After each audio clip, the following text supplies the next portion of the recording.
My name is Melanie Gunathilaka. I'm representing the Movement for People's Council today. So, day before yesterday, we saw a citizen of Sri Lanka, a person who was driving a truck, was stopped by a policeman, and when he didn't stop because these police officers were in civil, they followed him, and then this police officer shot him and killed him. So with this unravels a situation that is happening in Sri Lanka, which some of us are not aware of.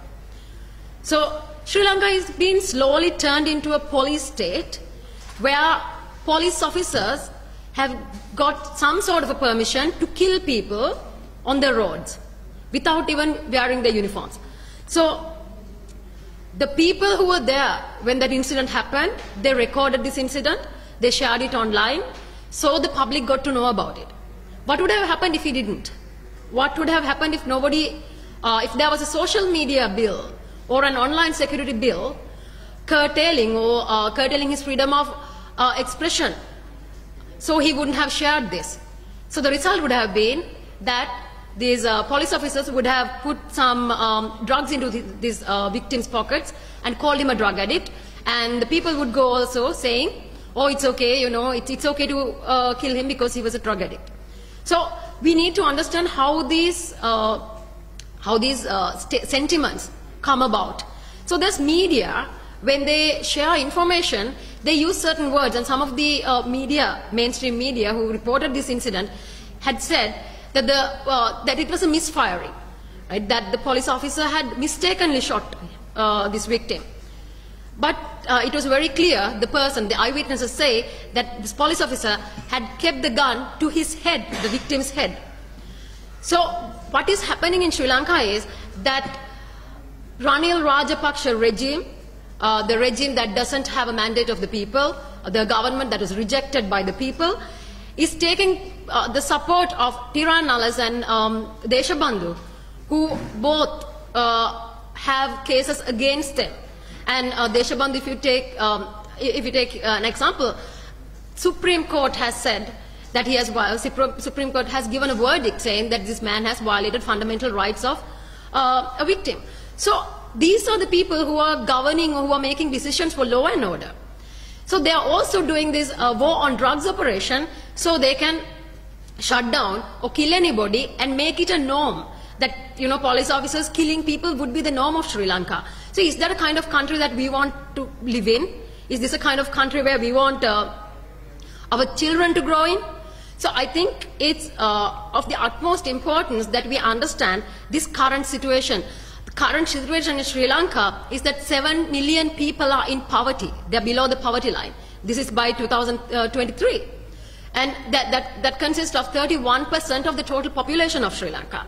So while implementing economic policies that put more and more burden and pressure on the working class and the poor, the current government is also using war on drugs and also using police brutality to repress people. And in addition to that, they're bringing in laws like shut-up laws, like Anti-Terrorism Act and Online Safety Act.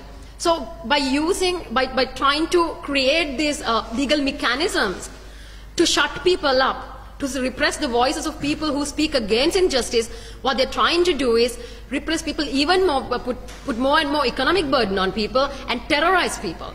So this is state terrorism, and this is not what Sri Lankan people came out in 2022 to achieve.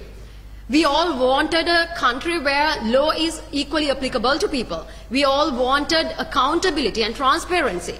Instead, Ranil Wickremesinghe is creating a police state and terrorizing people, meanwhile burdening people with more and more taxes.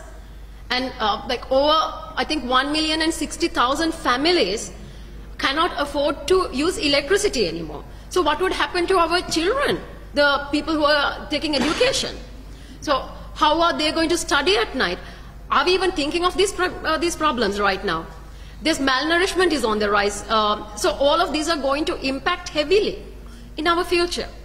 So this fear that Deshabandhu and Tiranalas is trying to create in Sri Lanka, and especially when Tiranalas say that He doesn't care about United Nations Human Rights Commission notice.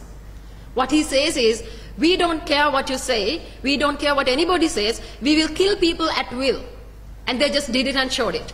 So I think it's a responsibility and also our duty as all Sri Lankans and citizens of Sri Lanka to not let this happen to our country, to not let this happen to our people. And the person who died in Narambala, he's a father, he has a family that depends on him.